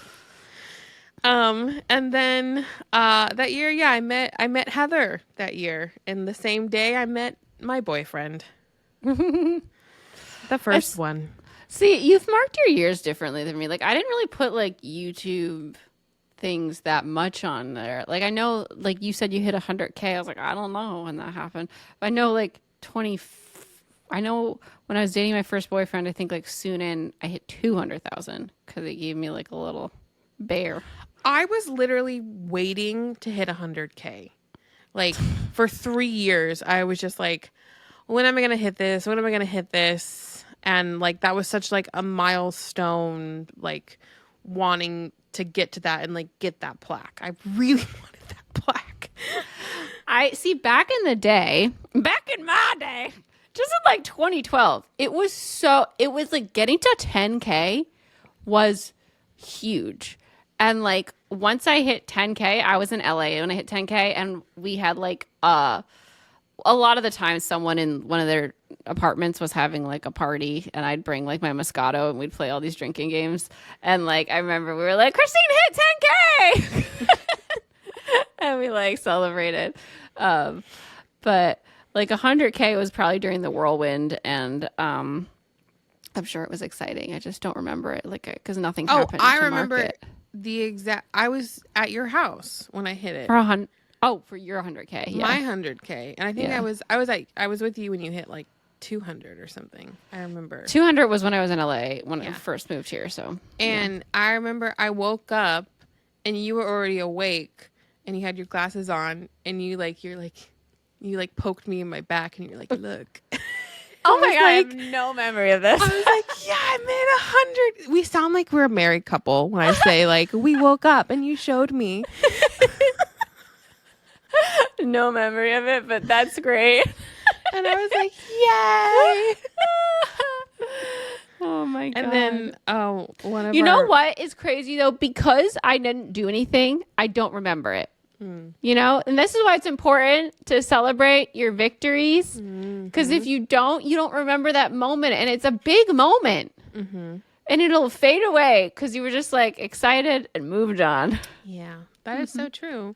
And like, we had a friend, and she sent me balloons that like read out to be like 100K. Oh yeah, I remember that.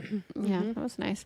See, I was so superstitious. I think I didn't talk about it. I remember 50K vividly as fuck. Like this was in like 2013 and Alexandra Bracken was coming over to film in my mom's house in New Jersey. And the highest subscribed booktuber was Cash J Tuck and she had 50K. And when I hit 50K and then passed her, it was this crazy, like... You kind of just had to, like, rework your mind, being like, oh, wait. Well, no, I knew it was coming. I could see it. Because of, like, obviously I'm tracking these things. But I was like, the moment it happened, it was also me passing myself. Because I passed my Poland Bananas 20. And it was just, like, this big thing. And, yeah, I was like, being the biggest booktuber was a huge deal for me. Anyway, where are you? I just finished 23. Okay. So your 23 was 8. Yes. It wasn't 8. Yes. All right. I guess we should probably move faster now. All right. Unless we want to do 2 episodes. I don't get it think all so. done. We can do Get it done. 24 is probably my lowest rated. It's 5 out of 10. This was like a really bad mental health year because like I got to LA and I got sick and I just like went to a million doctors and I couldn't talk without being in pain. So it was like my personality was like erased. That's what I felt. And we go to all these events because like we were so like it was a great time for my YouTube channel and I was like so scared because like my voice is what makes my YouTube channel. Like I am a personality person and without it, like what am I? So every time I filmed, I was filming in fear that like I'd be in pain for days afterward or something bad would happen because sometimes it would get really bad after I filmed. Yeah, so I started like filming in clips or filming with my voice lower. Like I went to vocal coaches, I went to throat doctors, I went to vocal specialists, I got like the imaging done. Like it was just no one helped anything. Everyone was like, well, try allergy pills. So I tried every allergy pill. Someone was like, try not talking for 3 months. I didn't talk for 3 months, except for like filming. It was horrible. My voice when I came back was so weak. That was the stupidest idea ever. Anyway, I changed my diet. That was a lot. It was a lot. And yeah, I had like all this boyfriend anxiety because it was my first boyfriend. It was a year. It was such a great year for YouTube and like doing things, but like mental health was down the toilet. Like being at BookCon and not being able to like talk while everyone was playing on Snapchat. Like I will never forget. Like everyone's having so much fun on Snapchat, but I'm just like quietly sitting on the bed. And like that's the year that I kept sneaking up on Sasha because all I could do was scare people because I had to be quiet. Wow. Yeah, that was rough. I was just so excited you were here. So I was like, you would ask me like, can you go with me to this? I'd be like, yes. Yeah, no, I mean like again, those are the best parts. It's like it was just like this overlying like oh, for sure, I know. It's just like this cloud. Yeah, I mean, like I've dealt with my first like health thing last year, and that was It's just always on your mind.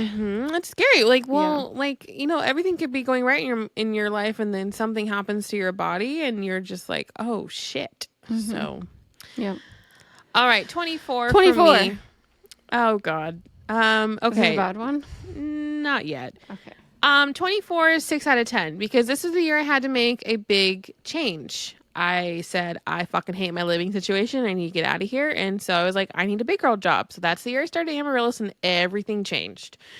I said goodbye to my boyfriend. Goodbye. Goodbye. I had my first kiss. Nothing else happened after that. And my cousin got shot and died while on duty. He was a firefighter, and Christine was there when I got the news. Where were we? We were at VidCon. It was like Disney Day. Oh my God. I found out my papa died when I was at VidCon in 2014. Not a great pace to get news like that. No.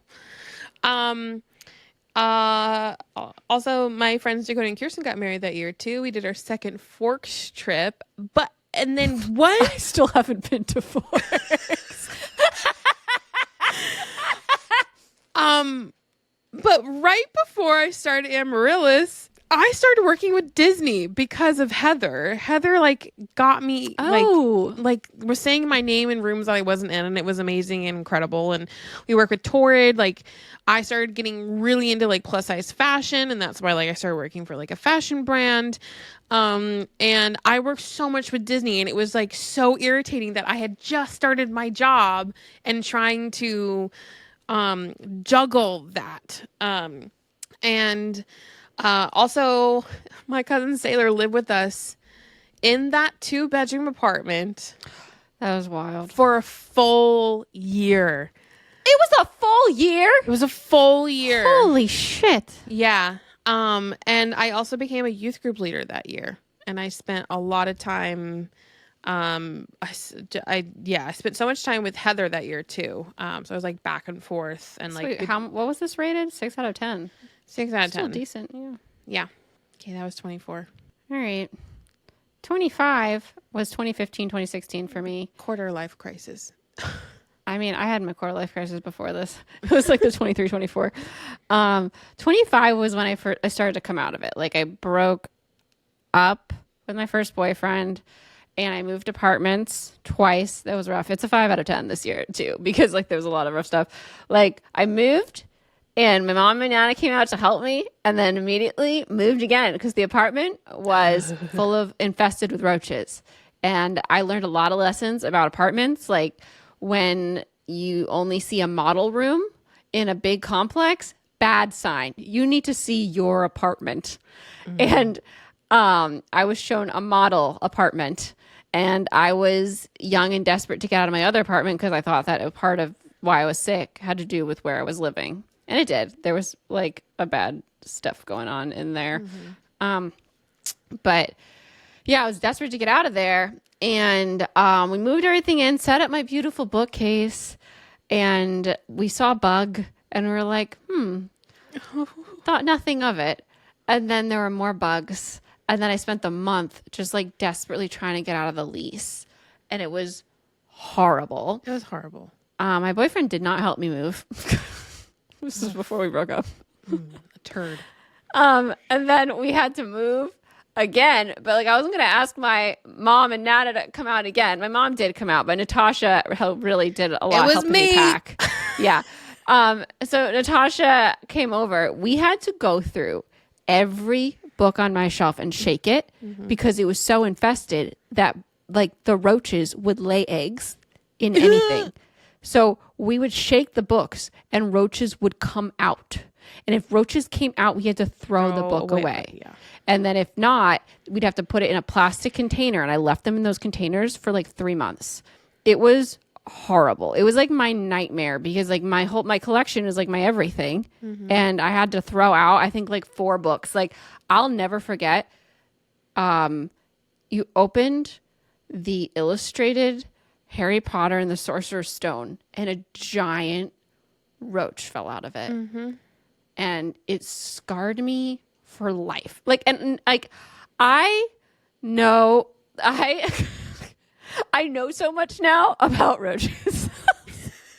Because of this incident. So when I go apartment hunting, I'm a crazy. I have like, I kid you not, at least 20 Rubbermaid bins in my storage unit for when I move now from this, because I had to put all my books. Everything had to be packed. Not just books. Sorry, everything had to be packed, not in boxes, because the roaches will lay eggs in regular boxes. And like they're the basically cardboard, houses for the cardboard boxes.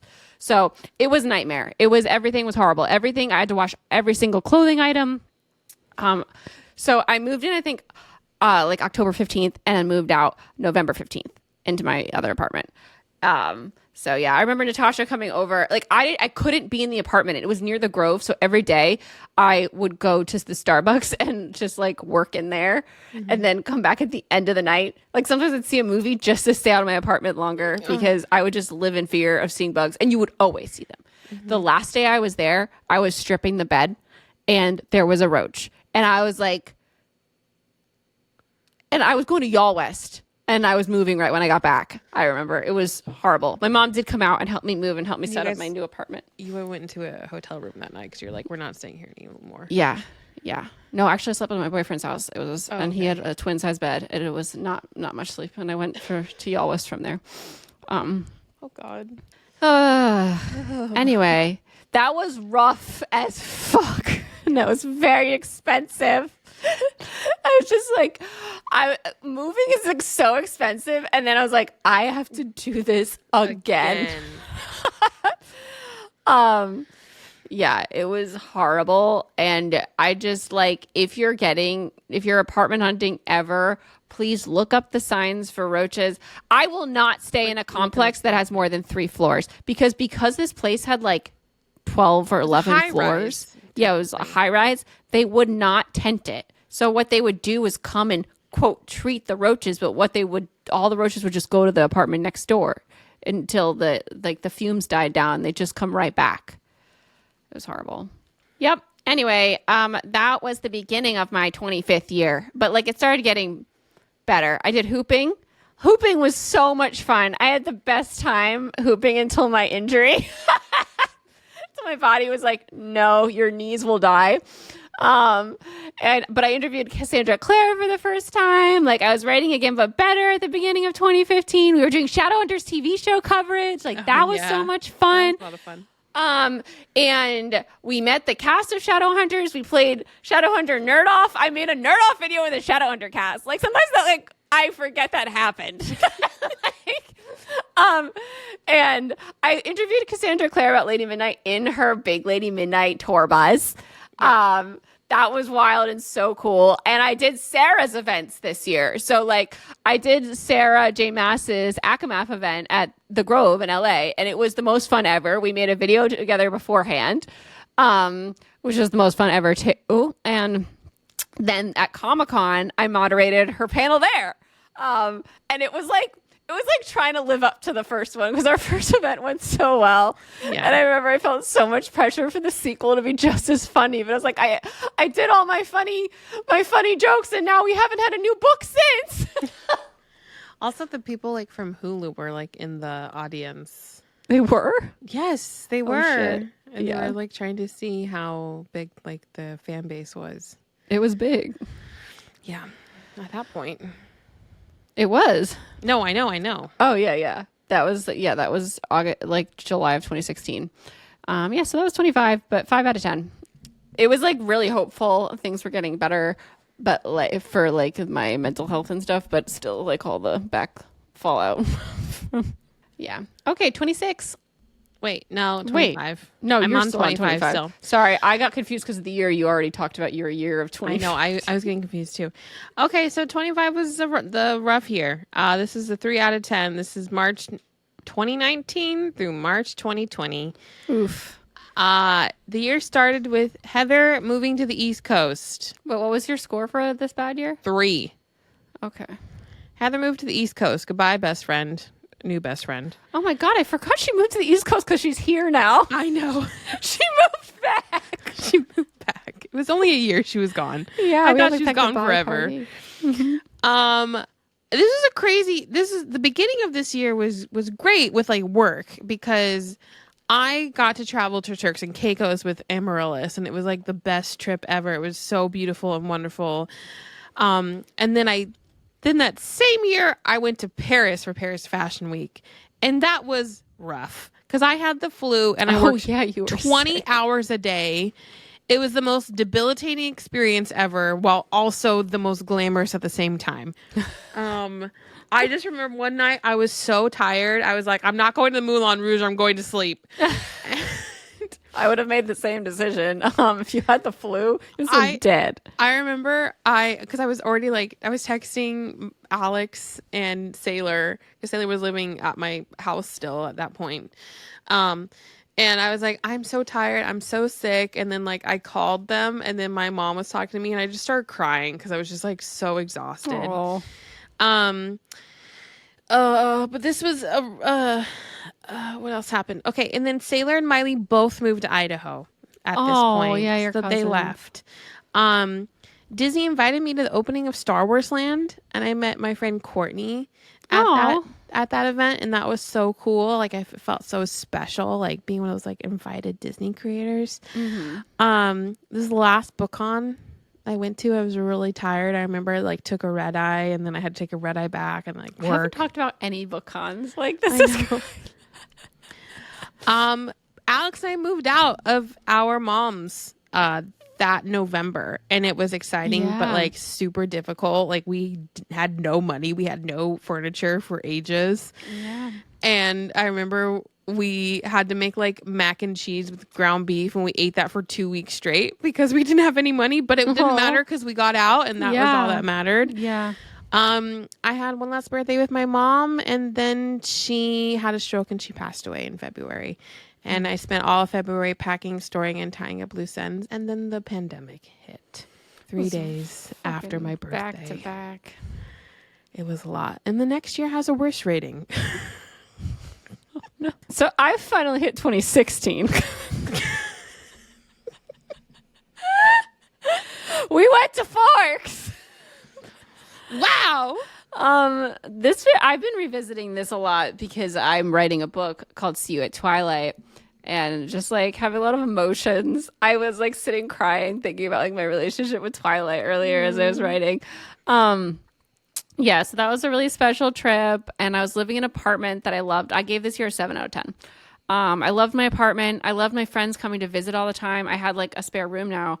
So people could come stay in the room, and Natasha would stay in my bed, and then there would be an air mattress in the living room for Jesse. Everyone, I had so many people come stay and visit. Maureen came and visited once, and Sasha came, and everyone was in and out, and we were making videos and collabing, and it was just a really fun time. I also was going everywhere. We were going to all the cons. Mm-hmm. I think this is the year that I really felt ready to. I had to get better written.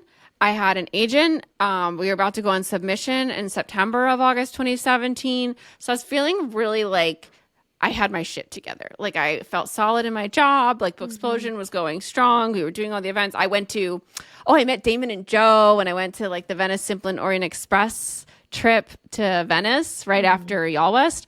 This is the year, Y'all West was always so fun. We were doing Y'all West every year. But yeah, I had a great year this year. And I remember New York Comic Con. That was past August. That was October. October. But, oh yeah. And my best friend Katie got married, and I was her maid of honor. Bachelorette. Yeah, did her bachelorette.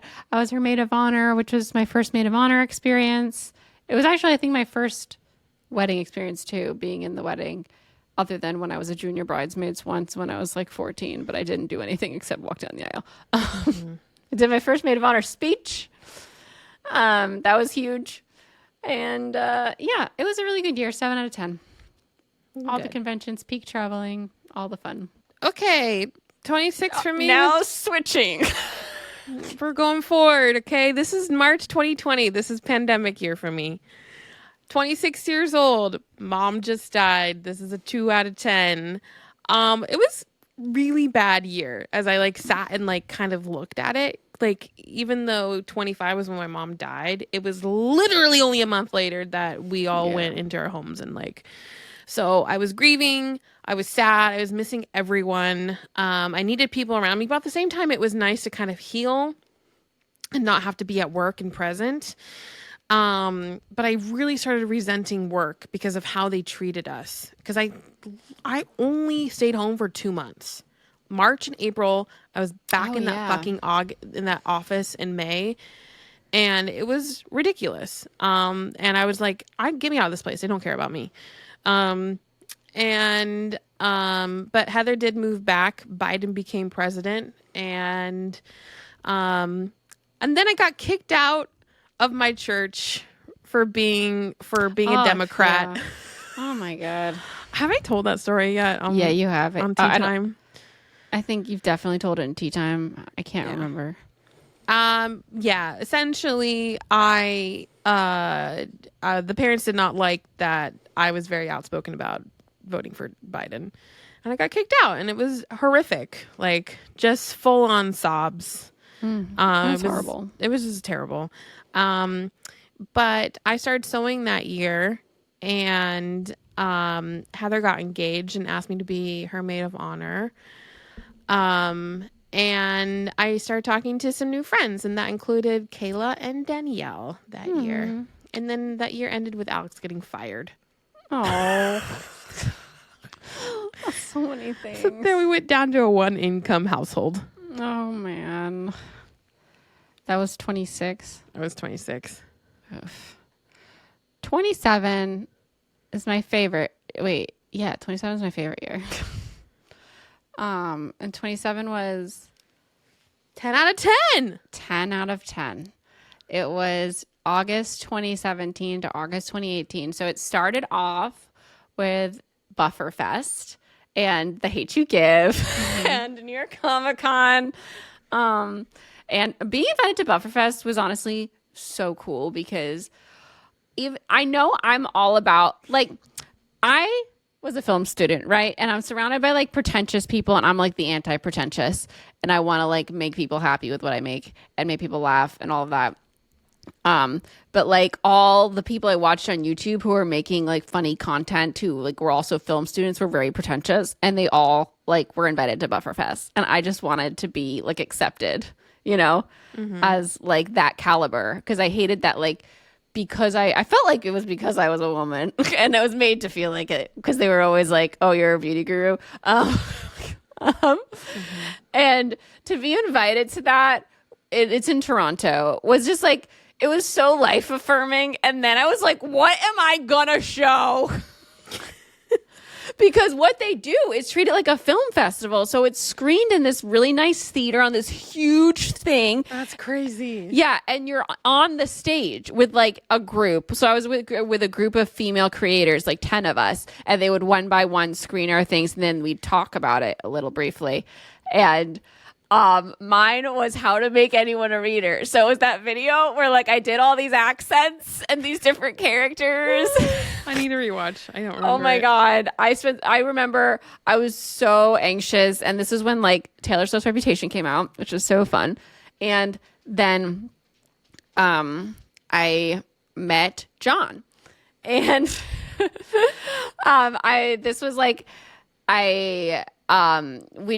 was just like, I had so many bad experiences on the dating apps, and then I went back on, and I messaged I remember this. You John. One person. Yeah, I messaged John, and he messaged back with like an essay, and then like a day later I did an essay, and then he took like 12 hours and came back with an essay, and then I was like, okay, can we just get coffee? Because you're taking so long to get back to me.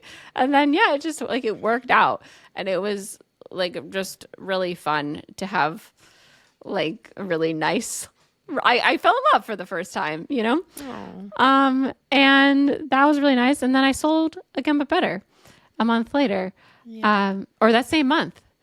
I started dating John October 21st, and then I sold Again But Better, I think November 15th or something. And that was so exciting because there was like an auction, and It was very exciting. I was talking to like these different editors and getting their takes on it, like, and it was just like a life dream coming true.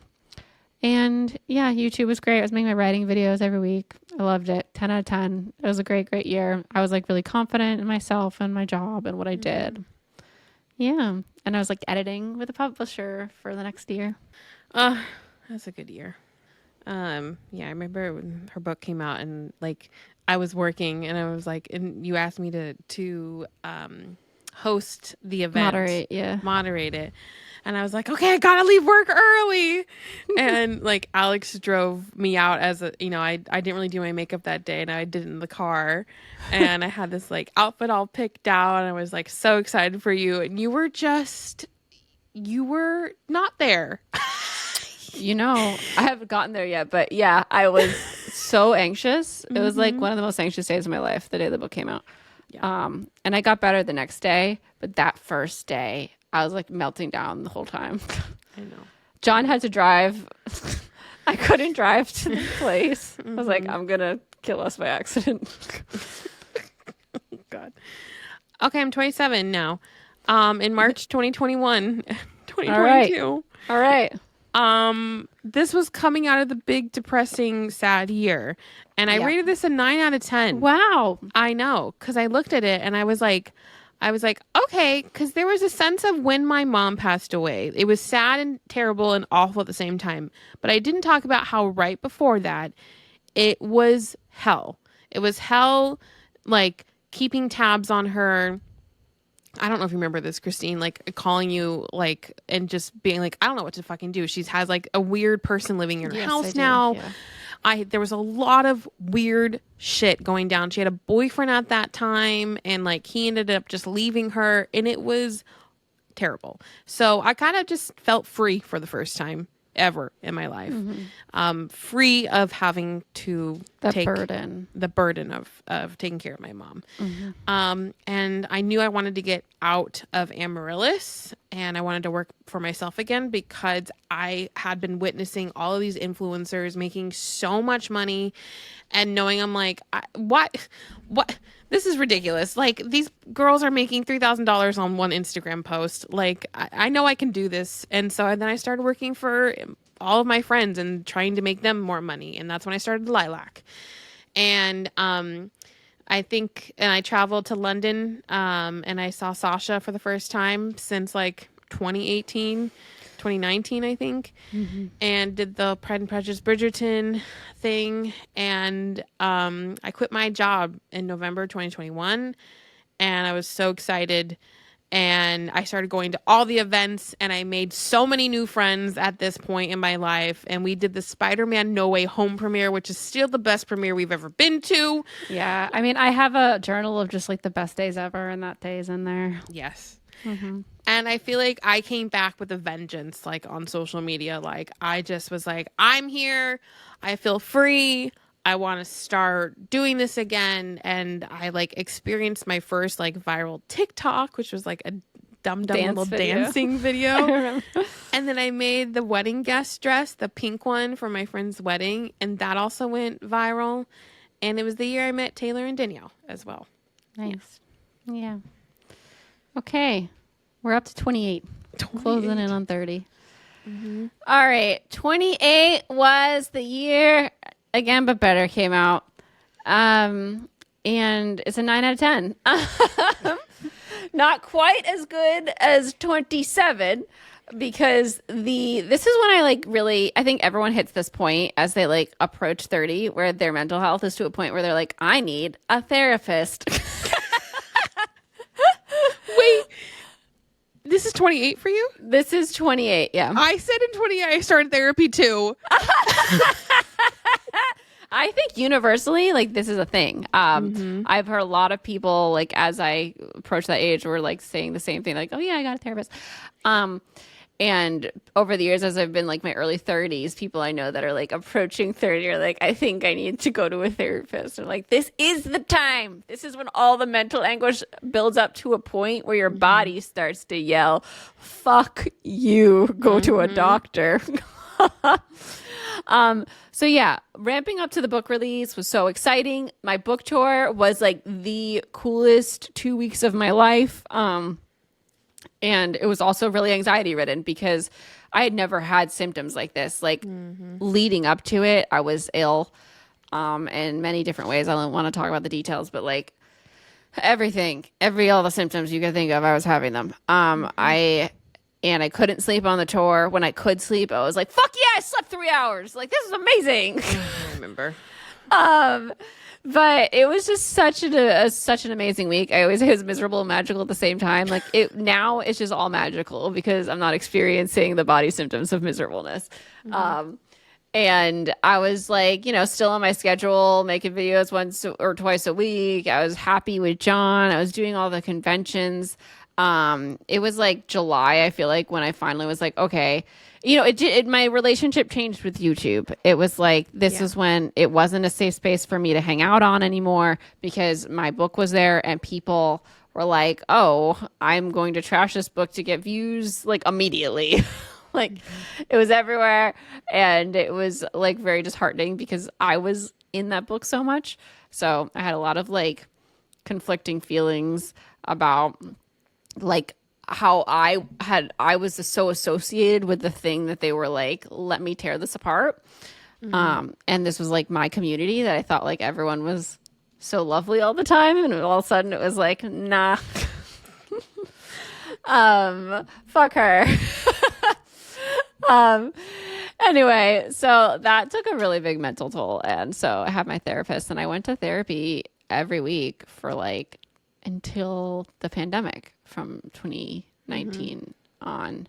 And then I had to get back to it because once I stopped, it was apparent. And John was like, what's going on with you? And I was like, oh, I'm going crazy. I need a therapist back in my life. This was during the pandemic? That was during the pandemic. So that was like it was the end of 28. It was, yeah, that was 29. This was like till August 2019. I was 28. But yeah, it was a good year, 9 out of 10. 28 was my best year of my 20s. Oh, nice. I feel like 27, 28 is the sweet spot. Yeah. And I remember thinking about this because that was when my mom got married, was at 28.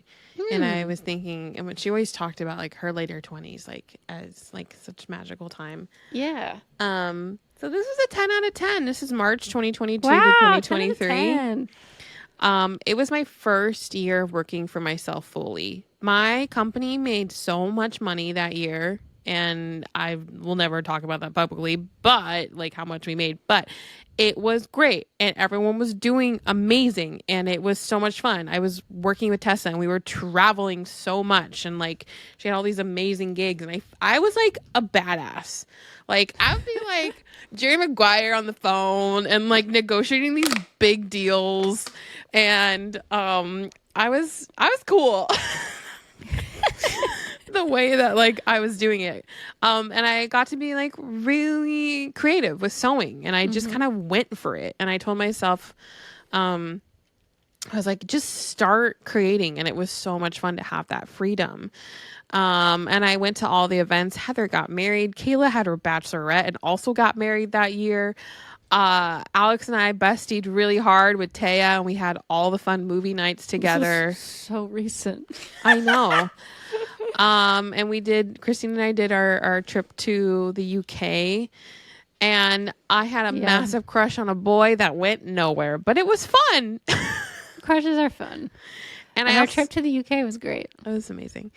And then, I started therapy and we started the podcast this year. Bitch. But yeah, it was a 10 out of 10 year just because I felt so free and I felt so just like secure for like the first time ever. And it was really good. And just to have like my own agency over my life for the first time. All right. Well, we're going back now to 2019 going to 2020. August 2019 to 2020 was when I was 29. And this was a 7 out of 10 because, my anxiety was in a bad place. And then I moved in with John and we were so excited. And then I had all my vocal stuff come back. So I had to go to all the doctors again. This time with like kind of some more explanation. And then they put me on a medication that they mentioned back in 2015, but didn't put me on, and it worked. So it was great that it worked. But also there were like 5 years where I just like lost my voice all the time. So that was a whole thing. Yeah. But anyway, yeah. Anxiety peaking. I was writing it better together, which was peaking anxiety. Yeah. I feel like 29 is 20. Mine is also went lower too, because it's like we're like, oh crap, we're entering our 30s coming. Well, like I was so excited, and then it got so bad when we moved in, and then it was like COVID. And I mean, it was like what would you rate 30? Would you rate 30 was not good. No, it wasn't. It was a very hard. I mean, my 30 would probably be a 5 out of 10. Like it's not. It could have been worse. But like it was just really hard mentally, and I was in a breakup cycle at the time. Like, we were both like, I was super anxious. John was in a bad mental place. Everyone in the world was in a bad mental place, and like figuring out how to live together when you're both in a bad mental place, not good. Yeah, especially for like the first time. My 29 was 7.5. You guys just saw it. Put a 0.5 in there. I did. You guys just saw it. This is March 2023 to 2024. It was a bit of a harder year financially. It was the actor's strike, and my business took hits. I lost clients. The writing strike. Yeah, the writing and actor strike. But still super creative. Summer 2023 was probably the most magical summer of my 20s, because we had the Barbie movie come out, and I went to the Barbie premiere. We had the Eras tour. I went and saw Beyonce, and I hate to say this, but I did go viral many times, and I hit 100K on Instagram with my Snow White dress. And nice. That was a big milestone. I was like just aching to reach for a long time. So was very proud of that moment. Yeah. I guess those are our 20s. I feel like I had a pretty good 20s, even though there was like drama. I never dipped below 5, so I'm really grateful for that. But my best years were 20 and 27. I know. Well, my best years were 27, 28, but then I did rate, what year did I rate pretty high? I rated 22 a 9. Yeah, that's high. Yeah. Yeah, I feel like there's something magical about the beginning of your 20s. Because you're like actually considered an adult. Like no one really thinks you're an adult when you're 19. No. Yeah. You kind of step into this world where people have to kind of take you seriously when they hear your age, instead of being like, you're a teenager. Yeah. I mean, I hit probably the lowest of low I could go in my 20s. So everything's just uphill from now. Just knock on wood, yeah. Yeah. Just knock on wood.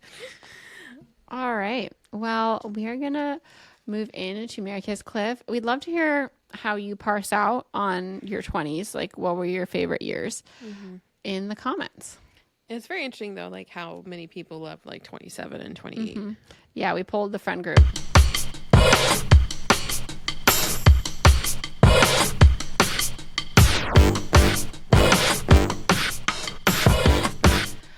All right. I just wanted to add with the 27, 28, I was thinking about how, like, you know how 27 is kind of the cursed year for people like the rock stars and stuff? Like, what? No.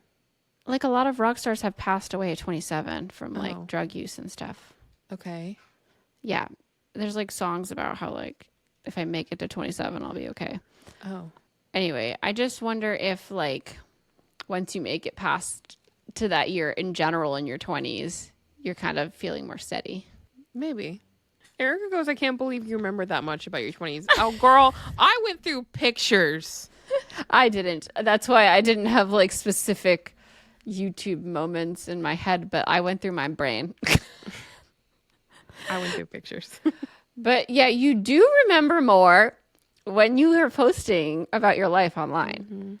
And that like documenting it too, like take the photos. That's like one of the things whenever we do one of those like 30 things before you're 30, like take the picture, take the video, be in the photos too, be in the pictures, print the pictures out, put them in something, post them. Like I was going through our Forks pictures and like I'm so glad they're on Facebook, but even with them on Facebook, because Facebook is not like a part of our lives anymore, really. Like I remember the ones we posted on Instagram, but like going through, I was like, oh my God, this one's so cute. Oh my God, this like there were so many cute pictures of you and Amy, and I was just like, I don't even remember these. Yeah. So just document your life. I highly recommend it because going back and being able to reflect on it is so nice. And so helpful moving into your future, like to know the mistakes and the stuff that you did right, and it gives you confidence to do other things, and I think it's really important. And also like knowing that you survived things too. Like you thought it was like the worst thing ever, and maybe it was like a parent dying like me, but you got through it, and there's people around you who love you who also got you through it, and you know something happens like that again, that you're also going to get through it, and something really magical can be at the end of that journey. Like the next year could just be amazing. Yeah, you never know. All right, sorry, we're supposed to do Mary Kiss Cliff. Okay. Okay, Carlisle Cullen, Jacob Black, Charlie Swan. Oh wow, you're really in your Twilight era now. I really am. Oh. Okay, I'm going to marry Carlisle Cullen. Wow. For sure, Daddy. Wow. Also rich. Okay. Also, I want to live forever. I'm going to kiss Jacob Black because that would be fun, because I hated him my whole life. And I'm sorry, Charlie, but I'm cliffing you. Oh my God. Okay, I'm marrying Jacob because I think even though he's moody as a teenager, that he's going to evolve into like a really nice man. And I am going to kiss Charlie. And I'm sorry, Carlisle. I'm going to cliff you. Wow. He'll survive, and he already has asthma, and I'm just like, I don't know. I've never really had anything feelings toward Carlisle. Really not in that scene from New Moon when Bella and Carlisle have like the best chemistry ever? Like nothing. Yeah. Oh. I feel like I really didn't like his makeup. I really didn't like his hair. I think maybe if he was played by someone else with someone different hair. I think for sure. Someone who's actually blonde and they didn't cake on their makeup on their eyebrows. Yeah. Really like didn't like it. What if it's like Brad Pitt but like pale? All right, it would have been Brad Pitt then. What are we even saying? I would have married him. He's just so like parental. Like he wants to take care of everyone. Yeah. Daddy. Yuck. All right, folks. Well, that is going to wrap up our 20s episode. That was a long episode. Thanks for sticking with us. We really appreciate your listenership, so thank you. And we are off to go record Fangirl Tea Time, which will be available at the Patreon. So make sure you check that out in the link in the show notes. Our podcast is edited by Emma Burton, Regard, Natasha Polis, Christine Riccio, and Alex Polis. Our socials are done by Chloe Laverson. Make sure you're following us at those forking fangirls on Instagram and TikTok. And our music is by Cole Jenkins with vocals by Heather Traska. We release new episodes every single Friday. My name's Christine. I'm Natasha. And we will see you next time. Bye, everybody. Goodbye.